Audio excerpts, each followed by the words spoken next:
अस्सलातु वस्सलामु अलैका या रसूल अल्लाह व अला आलिका व अस्हाबिका या हबीब अल्लाह। अस्सलामु अलैकुम व रहमतुल्लाहि व बरकातुहू। उम्मीद है व्यूवर्स आप सब खैरियत से होंगे। तो व्यूवर्स आज जो मैं आपके लिए वीडियो लेके आई हूँ वो है सजदा तिलावत और शैतान की शामत। तो व्यूवर्स सजदा तिलावत और शैतान की शामत, सजदा तिलावत के बारे में तमाम जो भी मालूमात है वो आपके साथ शेयर करूँगी।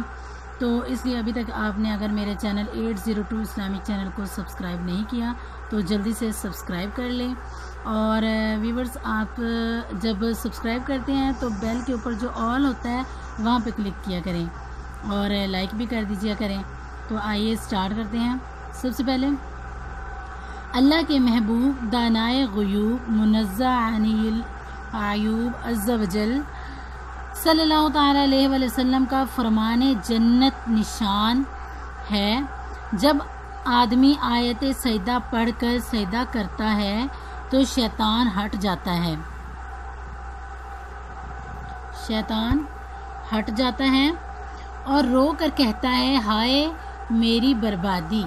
इब्ने आदम को सजदा का हुक्म हुआ, उसने सजदा किया, उसके लिए जन्नत है, और मुझे हुक्म हुआ मैंने इनकार किया, मेरे लिए दोज़ख है।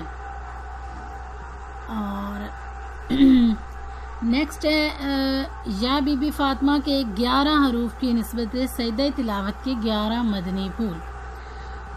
नंबर 1, आयत सजदा पढ़ने या सुनने से सजदा वाजिब हो जाता है और पढ़ने में ये शर्त है कि इतनी आवाज़ में हो कि अगर कोई उज़र ना हो तो खुद सुन सके। सुनने वाले के लिए ये ज़रूरी नहीं कि बिला कस्त सुनी हो, या बिला कस्त सुनने से भी सजदा वाजिब हो जाता है। नंबर 2, किसी भी ज़बान में आयत का तर्जमा पढ़ने और सुनने वाली पर सजदा वाजिब हो गया।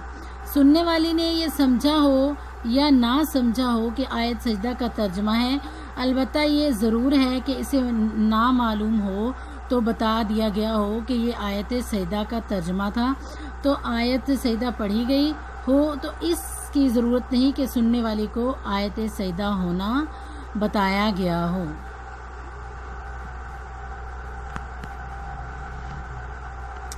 नंबर 3, सजदा वाजिब होने के लिए पूरी आयत पढ़ना ज़रूरी है, लेकिन बाज़ उलमा और मुतअख़्ख़रीन रहीमहुमुल्लाहुल मुबीन के नज़दीक वो लफ्ज़ जिसमें सजदा का मादा पाया जाता है उसके साथ कबल या बाद का कोई लफ्ज़ मिलाकर पढ़ा तो सजदा तिलावत वाजिब हो जाता है।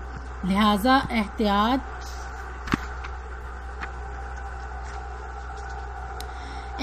यही है कि दोनों सूरतों में सजदा तिलावत किया जाए। नंबर 4, आयत सजदा बैरून नमाज यानी खारजी नमाज पढ़ी हो तो फ़ौरन सजदा कर लेना वाजिब नहीं, अलबत्ता वज़ू हो तो ताख़ीर मकरूह तंज़ीह है। नंबर 5, सजदा तिलावत नमाज में फ़ौरन करना वाजिब है, अगर ताख़ीर की तो गुनाहगार होगी, और जब तक नमाज में हैं या सलाम फेरने के बाद कोई नमाज के मुनाफी फ़ेल नहीं किया तो सजदा तिलावत करके सजदा सहब बजा लाए।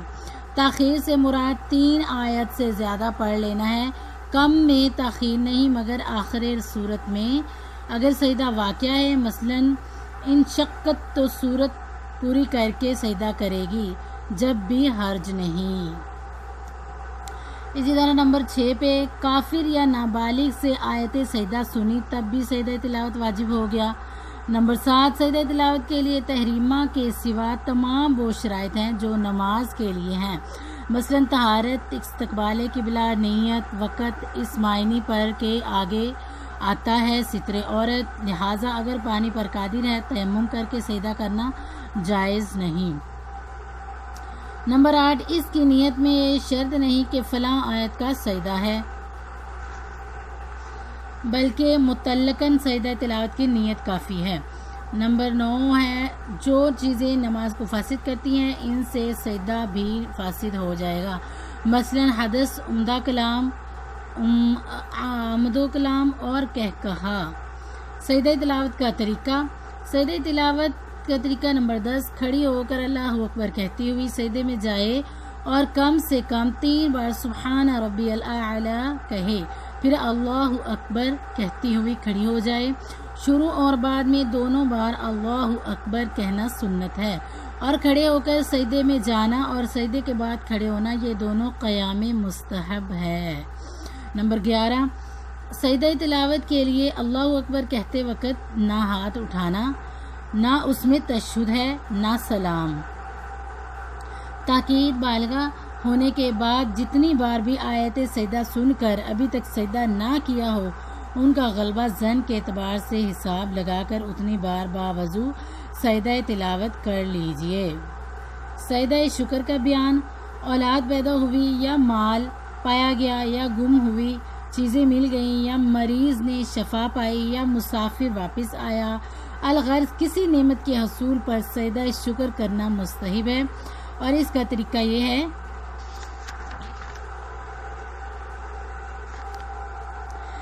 کہ وہی ہے جو سجدہ تلاوت کا ہے۔